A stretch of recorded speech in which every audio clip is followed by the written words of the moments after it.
అందరూ ఫీల్డ్ తిరుగుతూ ఉన్నారు, ప్రతి ధాన్యం కొనుగోలు కేంద్రం దగ్గర పోతూ ఉన్నారు. ఎక్కడికక్కడ రైతులు సార్ గన్నీ బ్యాగ్స్ లేవు సార్, సంచులు లేవు సార్. ఈ రాష్ట్రంలో గన్నీ బ్యాగ్స్ దొరుకుతలేవు, కానీ గన్స్ మాత్రం పుష్కలంగా దొరుకుతున్నాయి. కరీంనగర్లో 5 తుపాకులు పట్టుకొని పోయి పొద్దున 11 గంటలకి తుపాకులతో కాల్పులు జరుగుతున్నాయి. కానీ నిస్సిగ్గుగా ముఖ్యమంత్రి గారు చెప్తున్న మాటలకు కానీ, మంత్రి గారు చెప్తున్న మాటలకు కానీ, చేతలకు కానీ పొంతన లేదు.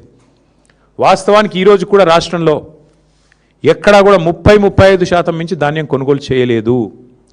ఇక మీకు పేరు చెప్తే బాగుండదు, కానీ ఒక మాజీ మంత్రి ఎమ్మెల్యే కాంగ్రెస్ మొన్న మా నాయకుడికి ఫోన్ చేసి, ఒక నాయకుడు మా ఎమ్మెల్యే గారికి ఫోన్ చేసి, అరే ఏం పెట్టినరా మీరు, ఇది పని లేని పని, ఈ గవర్నమెంట్ కొనుడు ఏందా నాకు అర్థం కాదు, ధాన్యం మీరు లేని పని పెట్టిన మా కేసీఆర్ గారు, మాకు ఇప్పుడు ఆ ప్రెజర్ అవుతుంది అని చెప్పి మా నాయకుడికి ఇంకో కాంగ్రెస్ నాయకుడు ఫోన్ చేసి నిష్ఠూరం ఆడుతూ ఉన్నాడు. ఇది పరిస్థితి ఈరోజు రాష్ట్రంలో.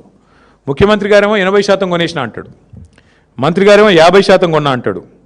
మేము చూసినాం క్షేత్రస్థాయిలో. వాస్తవానికి ఈరోజు ఏ ఒక్క సెంటర్లో కూడా ధాన్యం కొనుగోలు కేంద్రాలు సరిగా పనిచేయడం లేదు. గన్నీ బ్యాగ్స్ ఇస్తలేరు, రైతులే కొనుక్కోవాలి. 28 రూపాయలు, 25 రూపాయలు, 30 రూపాయలు పెట్టి సుతిలు వాళ్ళే కొనుక్కోవాలి.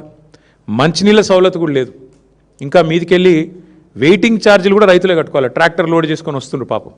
వచ్చినాక ఆడ బయట సెంటర్ బయట, నేను నర్సంపేట నా కళ్ళతో నేనే చూసిన, మొత్తం మార్కెట్ యార్డ్ నిండిపోయి ఉన్నది. మరి ఎట్లా ఇది పరిస్థితి అంటే, వచ్చి వారం రోజులైంది సార్, వెయిటింగ్ ఛార్జీలు కడుతున్నాం, రోజుకు 2000 రూపాయలు కడుతున్నాం, రోజుకు 3000 రూపాయలు కడుతున్నాం, లారీ అయితే, ట్రాక్టర్ అయితే 2000 కడుతున్నాం. రైతులు తమ నోటెంబడి వాళ్ళు చెప్పిన మాట. ఈ సంక్షోభాన్ని గుర్తించకుండా, ఈ సంక్షోభం గురించి కనీస అవగాహన లేకుండా